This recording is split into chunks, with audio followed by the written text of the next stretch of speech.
and welcome back to episode 38 of Eden's Realm.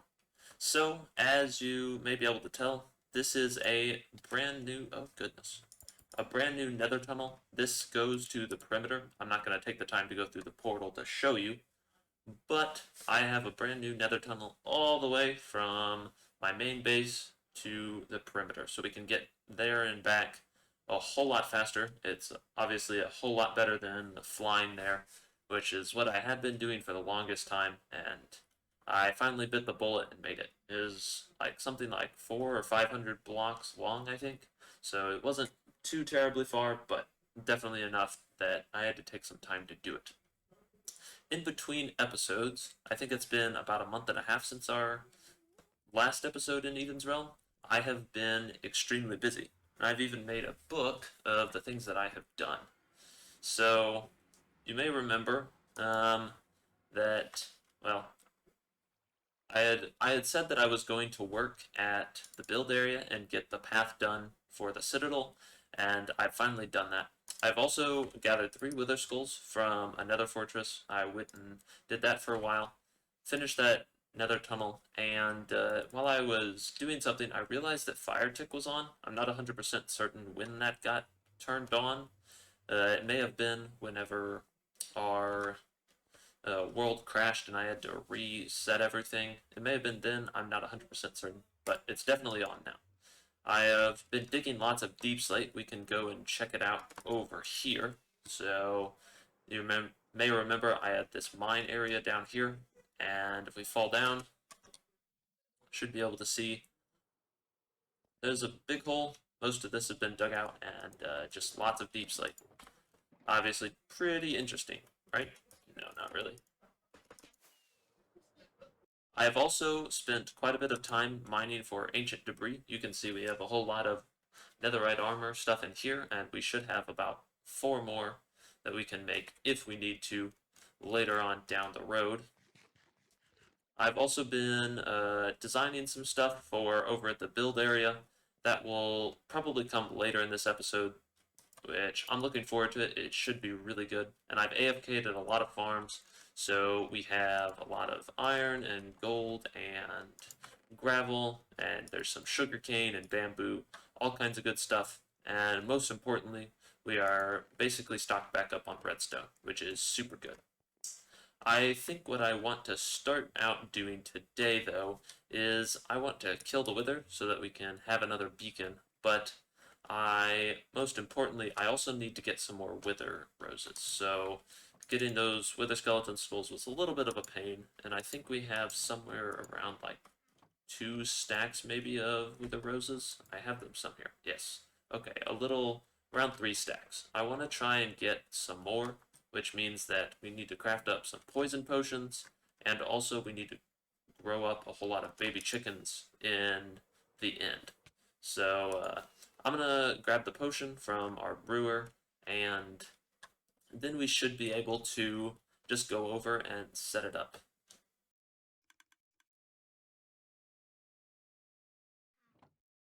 Okay, so need to put down the... Oh, you know what I forgot? The Wither Skulls.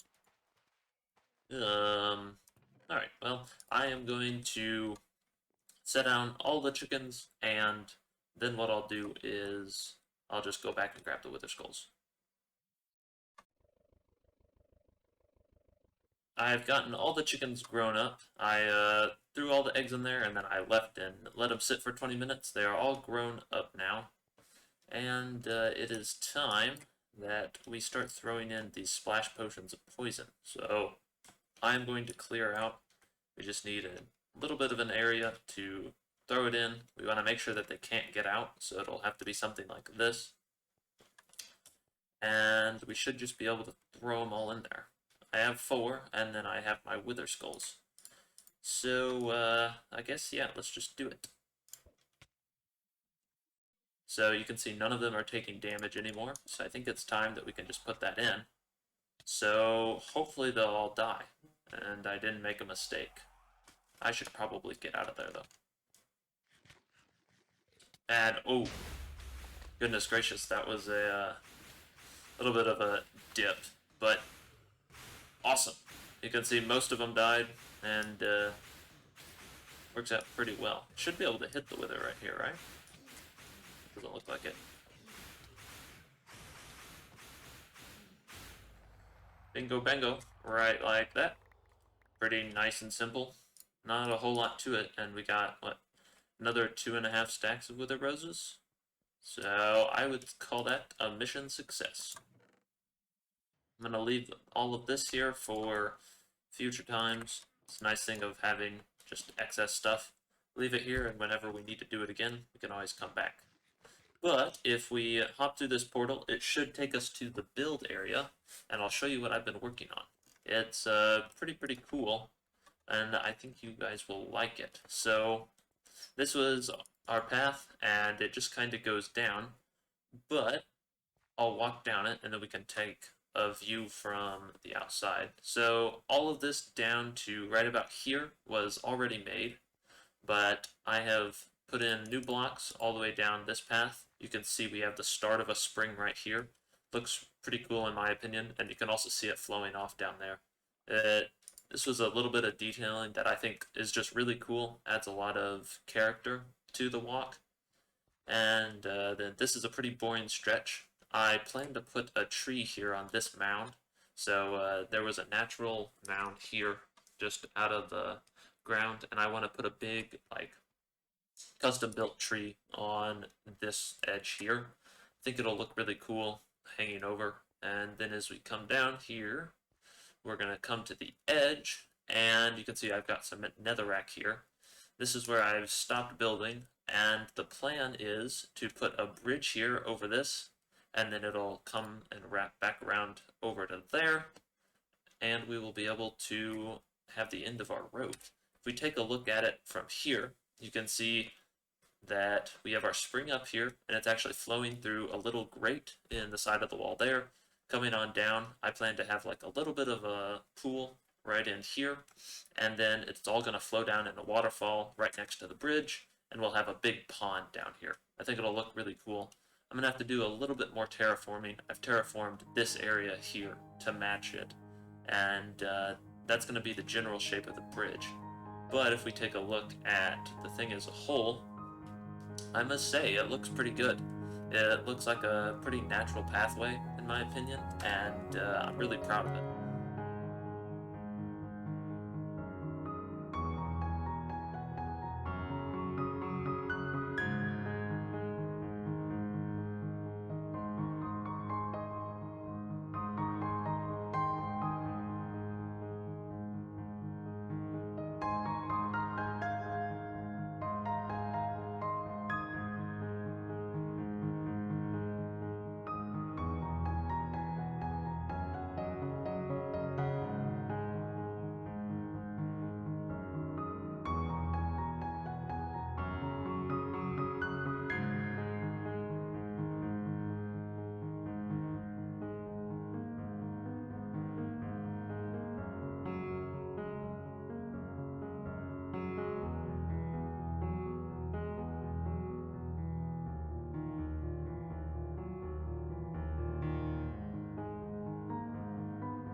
You know, I must say, I quite like this bridge.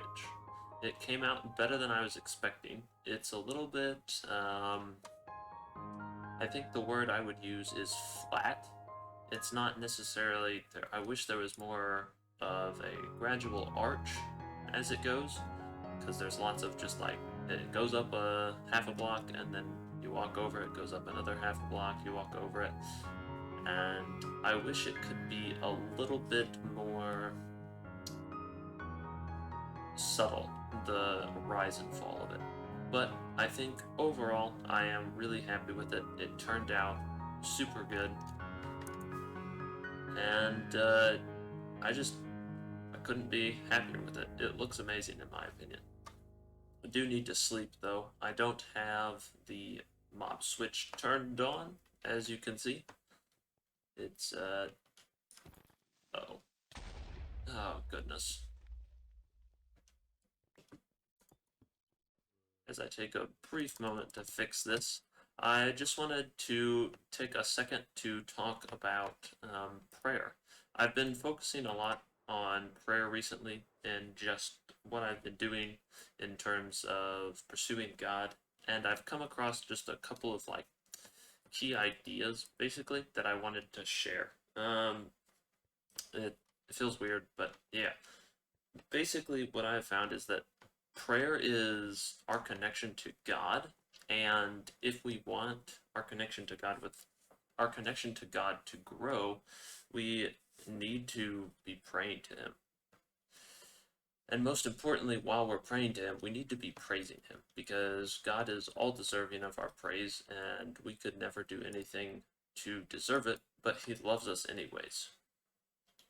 God, and because God loves us, He wants to talk to us, which is amazing in the first place. But secondly, it means that we should be spending a lot of time in prayer.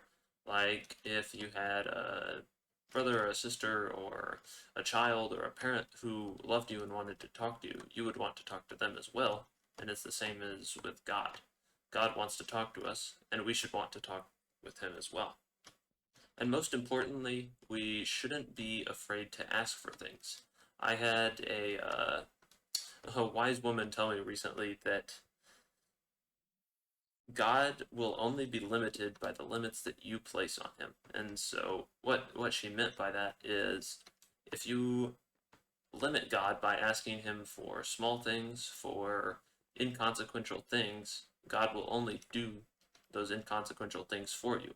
But if you're willing to ask God, believe in God, and believe that He can do amazing miracles in your life, then He will do them for you. Because God is all powerful, and while He doesn't have to do the things that we ask Him to do, He wants to do those things because He loves us. And so it's a give and take, and that's a whole different discussion. But hopefully that gives you a little bit of insight into like how I pray and what I'm thinking about whenever I pray. Look at this place. You guys remember this place? This is my old skeleton farm, my first XP farm in this world. I came here because I needed to grab some arrows. The plan right now is I am going to go and scout out a new area for, well, I'm going to go out and scout out an ancient city so that we can get some wardens. And you may be asking, well, why do you need wardens? Well, it's easier if I show you. So over here, if you may remember, this is where I built our mob system, or I guess system to stop mob spawning. And I built this right before I made the big perimeter over there. So since then, the mobs have subsequently picked up blocks, and I have only, and so whenever they pick up blocks, they still exist here, but they actually don't count towards the mob cap anymore, which is not what we want. It creates a little bit of an issue, and then, well, it doesn't work as well, right? So that's why there has been mob spawning. I have since turned it off completely, and so all but like 2 or 3 of the mobs that have broken out have been completely moved over to this side where they do not interact with the mob cap. Obviously, since I'm here loading them, they do, but they won't anymore. So if we fly this way, if I remember correctly, there was an ancient city somewhere near where our cat farm is. That's the cat farm over there. And then the skeleton farm is actually right over there. So my base is just a little bit that way. If I remember correctly, there was a ancient city somewhere underneath one of these mountains, and I'm gonna have to dig around, or actually what I'll probably do is use a external tool, and I will find them. I'll find the ancient city, And then what we need to do is we need to secure a shrieker so that we can transport the wardens over the distance to our spawn chunk area. It's going to be a little bit difficult, but I think that we should be able to do it. Okay, so I've been mining for a while, and as you can see, there are skulk shriekers around, or skulk sensors, I suppose. Can't find them yet, but they up. Looks like it. Really hope I don't summon in a warden. That would be not good. Hello there, sir. We're just gonna kind of yip you. Ah, yes, here we go. So, I guess I will just fall down there and try and find it and isolate it before it causes too much of an issue. Alright, I found one. So I have just a little bit of time. Oh, goodness. Gotta break that one before it summons enough to create problems. So I gotta block it off. Okay, there we go. That one. Uh-oh. No, sir. Not right now.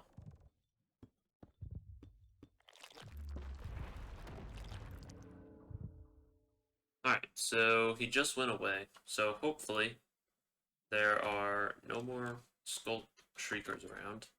What we should be able to do is just light up this area over yonder, and then section off the area that it has the sensor. Yes, right here. So I'm going to destroy all the shriekers and basically everything around this. Clear out a big area, and then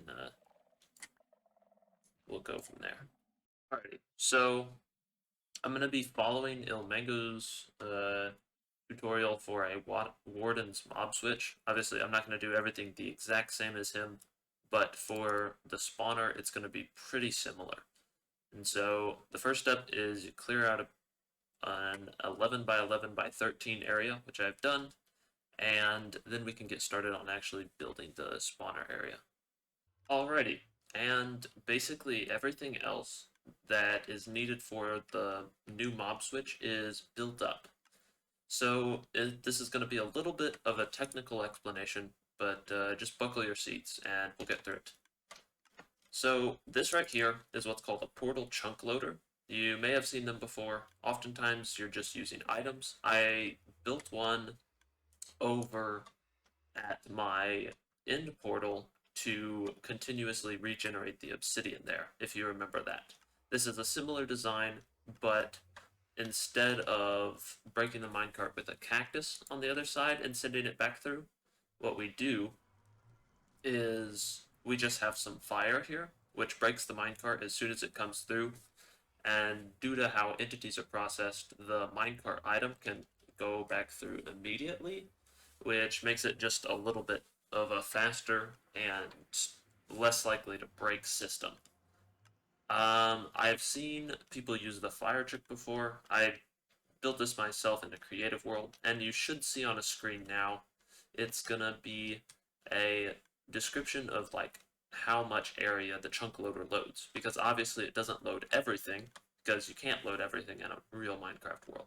So it loads a 3x3 around it, and then in the 5x5 around that, where you can see the red squares, those are the squares we want the wardens in, because they're loaded, but they're not being processed. And basically what that means is that they are counted in the mob cap, but they don't have any AI assigned to them.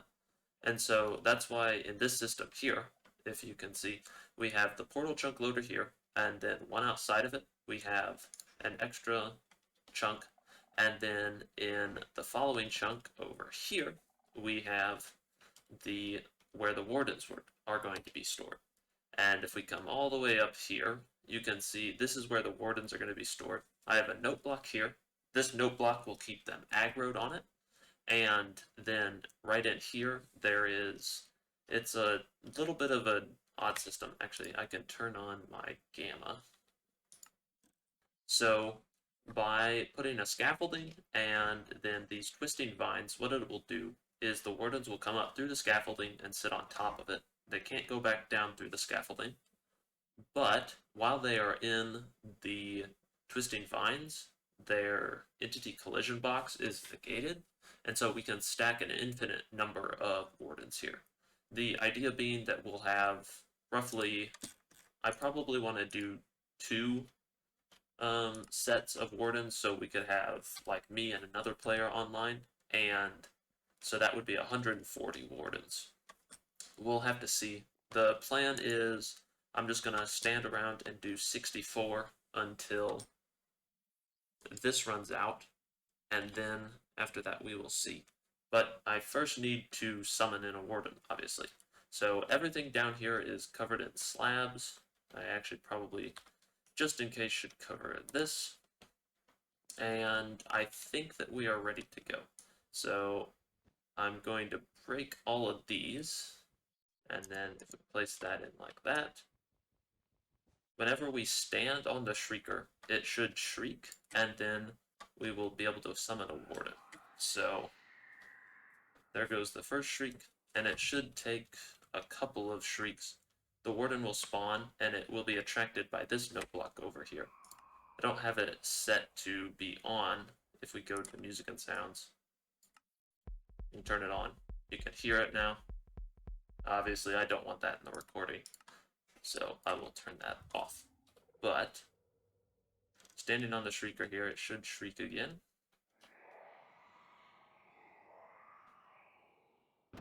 And here comes our warden. He should be instantly attracted by that note block. Oh, well, obviously, I did not mean to have that block there, because they're 3 high. So what that means is I am going to leave, but I need to break that thing up there so that he'll despawn. And there he goes.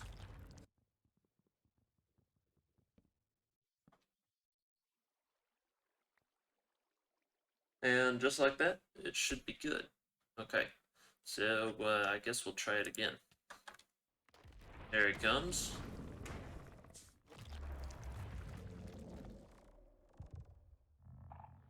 So he's attracted by that note block, and in he goes. Should be able to travel him all the way up. Yep. So now he should be attracted by the other note block, and there goes another one.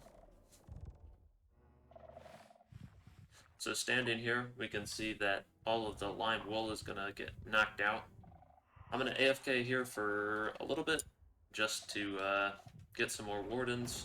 It'll help us keep track, and eventually I'll just stop. Okay, so back after a little while, I put in 2 stacks of blocks, so an extra stack of blocks there. And we should have quite a number of wardens up there. You can see we're going to get one last one. I think the plan will be to just block it off again, something like that. I need to go and turn my volume back on. Oh, that's a little bit of a loud sound. I'm assuming it's from all of them up there. Goodness gracious, that is really loud. So my MSPT on the server, or on this world, has went from an idle of 9 to what you can see up here is 12.7. So we gotta be careful that we don't spawn too many of them. But I want to see how many we have. So the plan is gonna be, I'm gonna go back to our spawn area, and we should be able to see that that it works that they stay loaded while I am gone, and B, how many we have. So I have moved to the area here where we had our creeper farm, and there was a couple of creepers. They shouldn't be spawning. I wouldn't think so. That's a little bit concerning. I reloaded the world, so it may take a little bit for the thing to initialize. There's a possibility of that, because the chunk loader always usually takes a little bit, but the fact that they keep spawning is slightly concerning. We can double check. So what we do is if we fly away so that all of them despawn, and then I do /spawn mobcaps. Yeah, it's not working, which is slightly concerning. I really hope that I don't have to go there every time to make sure that they get loaded, because I don't want to have to do that. There is a possibility, though, that the chunk loader has broken. We will have to take a look and see. It's going to be a lot of troubleshooting. Okay, yep, it does seem to be a problem with the chunk loader. I've been standing here for a little bit, and it's not coming through.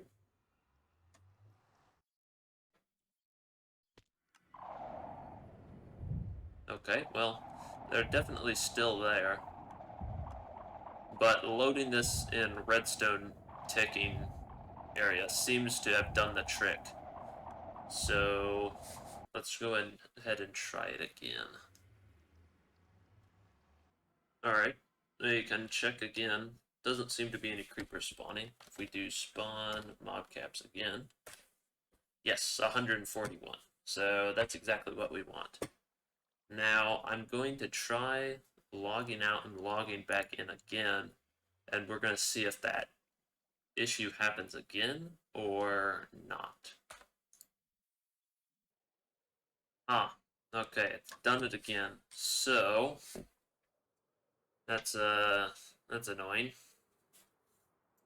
I'm gonna have to think on this one for a little bit. It seems that what we're gonna have to do is load the area every time so that the chunk loader can restart. I thought that in my testing I had double checked that it did work, but I guess my testing was not flawless. It may be that I need to change the design of the chunk loader so that, like, this minecart is, like, getting processed differently, but it may also be that I just need to load this in the spawn chunks, possibly. It'll be something I have to experiment with later. But yeah, once I come here, it fixes itself.